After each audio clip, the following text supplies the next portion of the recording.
Switching gears one more time, and kind of traversing into the other side of high tech for a bit. I know that we could get into this whole EHR, meaningful use, and spend another hour or two on this, but there are definitely some interesting points to bring up, because a lot of what we do definitely is on risk, privacy, security. We do technology as well, but we haven't done a lot of the implementation and meaningful use stuff per se with our clients. However, we're having a lot of our clients who are in that process of taking advantage of the stimulus funds from ARRA and HITECH to implement meaningful use of EHR. And what they're coming back to us on is we need to do a risk assessment. We've got some issues here on access controls. We thought the big problem was going to be tying the systems together. No, it's really controlling access to those systems and ensuring the security of the data transfer and such. And so, you know, this diagram, just to give you a visual snapshot of what you're looking at, really is kind of a simplistic view from a provider perspective, let's say, since that's what this EHR incentive really refers to. And you look at all of the data input points from capturing the patient record and the demographics to now exposing that over to the clinical team who's going to evaluate you, knowing some of your background, add to your medical record, and then just drive it deeper. Then we're going to subject all of that to automated decision support, possibly further communication to other care providers. And ultimately, if you look at this, this is just for one entity within ARRA and HITECH. Of course, there's the provision of implementation and incentives for health information exchanges.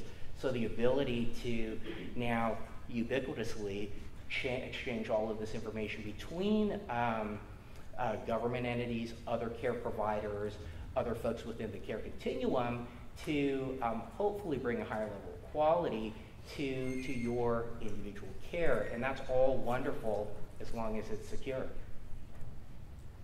So just for those of you who aren't following this or aren't really familiar and want a thumbnail, this is a quick snapshot from HIMSS of what the various stages of EHR implementation include. And it seems somewhat random at first, but from the clinical perspective, it definitely had, it basically reflected all of the low-hanging fruit out there in terms of getting systems to talk with each other, aggregation of the patient record, and then doing something with it. And besides just scanning pictures of charts in and saying, you know, I'm electronic, you actually have to do something with the data.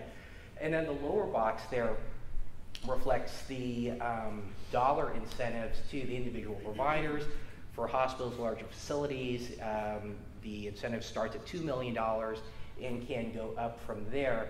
But as I said previously, what we're being called out on is right at stage one, which is where we're squarely in the middle of. Arguably, some should be wrapping up stage one and moving on, but there is an absolute requirement for a risk assessment of your EHR at stage one, and that's what folks are getting hung up on.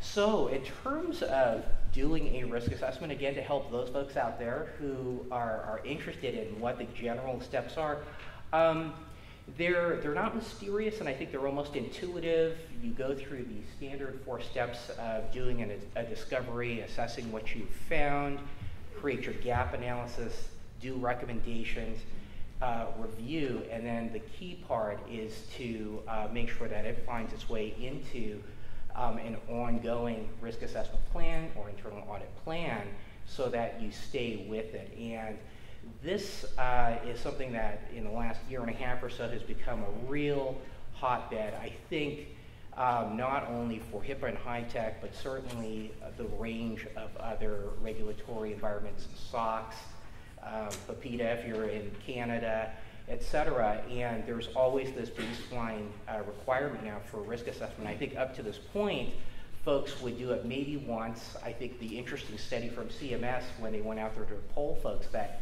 had supposedly done risk assessment, they themselves admitted they fudged the whole thing. We knew what the pain areas were, so we didn't include them in that risk evaluation. We get half of the risk evaluation because I don't have a good relationship with IT, et cetera. And so what you want to do is be honest, be comprehensive, and most of all, as you go down and come up with your action plan, make sure that there is a plan to revisit it and check your progress on that annual, and you'll see whether your organization is indeed taking it seriously or not. These are the obvious things, of course, that you're going to include in that risk assessment, and as Peter had said, in particular with HITECH, high emphasis on the administrative, technical, and physical security aspects of the business associates and business and covered entities, rather. And we're really looking at making sure that we are actively anticipating threats here. We're not taking the checkbox approach and saying, yeah, okay, we'll put in antivirus, we'll go ahead and put in a firewall and let it run, and hopefully it'll maintain itself. This is indeed how data breaches end up happening at the technical and security level. The final slide that I leave you with, as I was just touching on briefly and previously, is that many of the organizations that we work with clearly fall within the HIPAA and the HITECH bucket, but they also can fall into the other buckets as well. We have a lot of folks that are doing SOX and HIPAA, SOX, HIPAA, and Gramm-Leach-Bliley. But the point to make here is that obviously this level of security and privacy accountability and compliance is not going away. It's not going to become less. It's probably going to become greater and much more broad spread.